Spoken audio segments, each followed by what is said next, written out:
मंडळी, वैष्णवी हगवणे आणि गौरी पालवे या हुंडाबळी प्रकरणांनी संपूर्ण महाराष्ट्र हादरला होता आणि आता पुन्हा एकदा पुण्यातून अशीच मन सुन्न करणारी घटना समोर आली आहे। हुंडा दिला तरी सासरचा छळ थांबत नाही, हे भयंकर वास्तव पुन्हा एकदा समोर आलंय। सासरकडच्यांकडे पैसा पाणी होता, सत्ता होती, प्रतिष्ठा होती, समाजात मोठं नाव आणि पद होतं, पण घरात माणुसकी मात्र नव्हती। घरात सोन्याचा छळ केला जायचा। इतकंच नाही तर पहिली मुलगी झाल्यामुळे दुसरी मुलगी होऊ नये म्हणून गर्भपात करण्यासाठीही तिच्यावर दबाव टाकला गेला। रोजचा अपमान, संशय, दबाव आणि छळ सहन न झाल्यानं अखेर तिनं राहत्या घरातच स्वतःला संपवलं। या घटनेनं पुणे जिल्ह्यात खळबळ उडाली आहे। वैष्णवी हगवणे प्रकरणाची पुनरावृत्ती झाल्याचं म्हटलं जातंय। म्हणूनच नेमकं हे प्रकरण काय आहे, ती कोण होती आणि तिच्या सोबत नेमकं काय घडलं होतं, तिनं स्वतःला का संपवलं, हे सगळं जाणून घेणार आहोत या व्हिडिओच्या माध्यमातून। नमस्कार, मी हर्षदा आणि तुम्ही पाहताय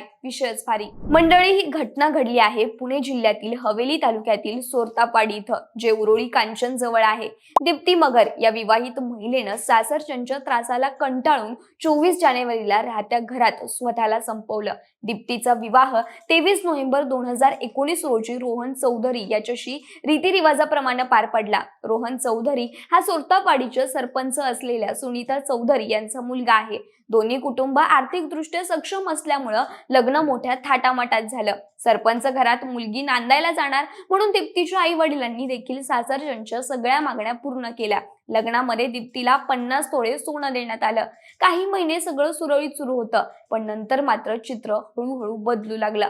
सासरच्या मंडळींकडून हुंड्यासाठी पैशांची मागणी सुरू झाली।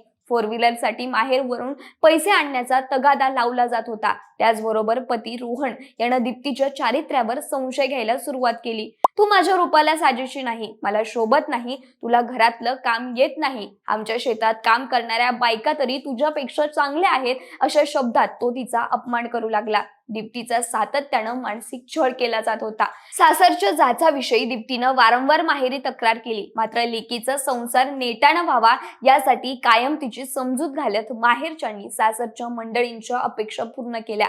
दीप्तीला पहिली मुलगी झाली, मात्र मुलगी झाल्यानं सासरच्या मंडळींनी नाराजी व्यक्त केली। डिलेव्हरी नंतर दीप्ती सासरी नांदायला गेली तेव्हा व्यवसाय अडचणीत असल्याचं कारण देत माहेरवरून पैसे माग असं तिला सांगण्यात आलं। त्यानुसार दीप्तीच्या पालकांनी 10 लाख रुपये दिले। त्यानंतर लग्नात गाडी दिली नाही या कारणावरून पुन्हा 25 लाख रुपयांची मागणी करण्यात आली। लेकीच्या काळजीपोटी ही मागणीही तिच्या घरच्यांनी पूर्ण केली। दीप्तीला लग्नात मिळालेलं सोन्याचे दागिने सुरक्षिततेचं कारण सांगत सासू सासऱ्यांनी स्वतःकडे ठेवले होते। मात्र पुढे एका कार्यक्रमासाठी दीप्तीनं दागिने मागितले तर ते नवीन व्यवसायासाठी गहाण ठेवल्याचं सांगण्यात आलं। ऑक्टोबर 2025 मध्ये सासू सुनीता चौधरी सरपंच झाल्यानंतर पुन्हा पैशांची मागणी करण्यात आली। यावेळी दीप्तीनं नकार दिल्यानं तिच्या माहेरच्यांना अपमानास्पद शब्दात बोललं जाऊ लागलं।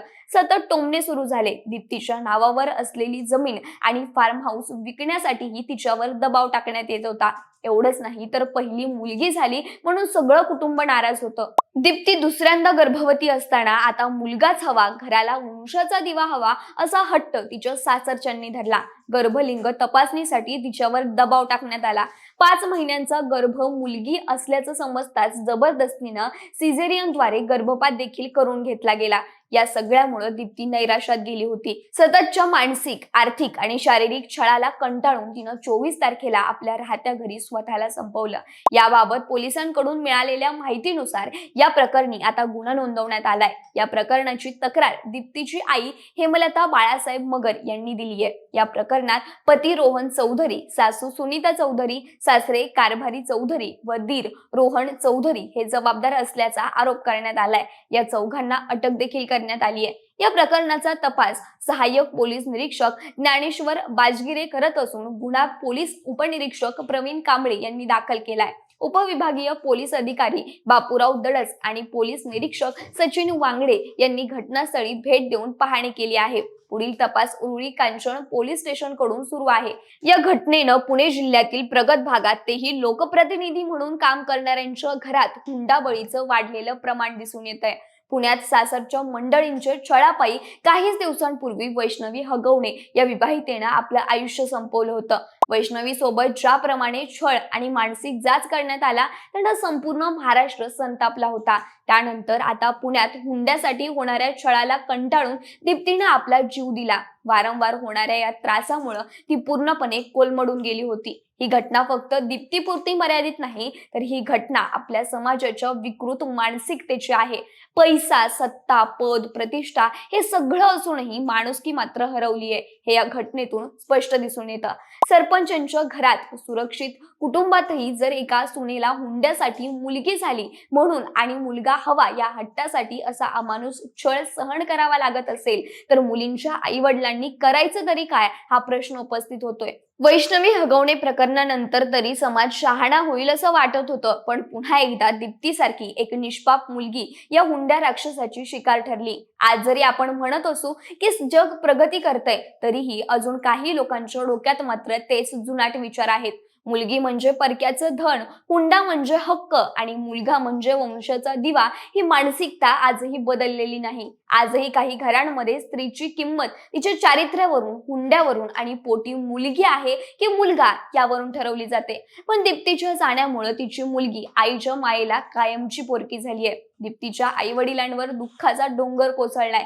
या घटनेनंतर संपूर्ण परिसरात हळहळ व्यक्त केली जाते. पण आता प्रश्न हा आहे की दीप्तीला न्याय मिळणार का? अशा घटना पुन्हा घडू नये म्हणून काही ठोस कारवाई केली जाणार का?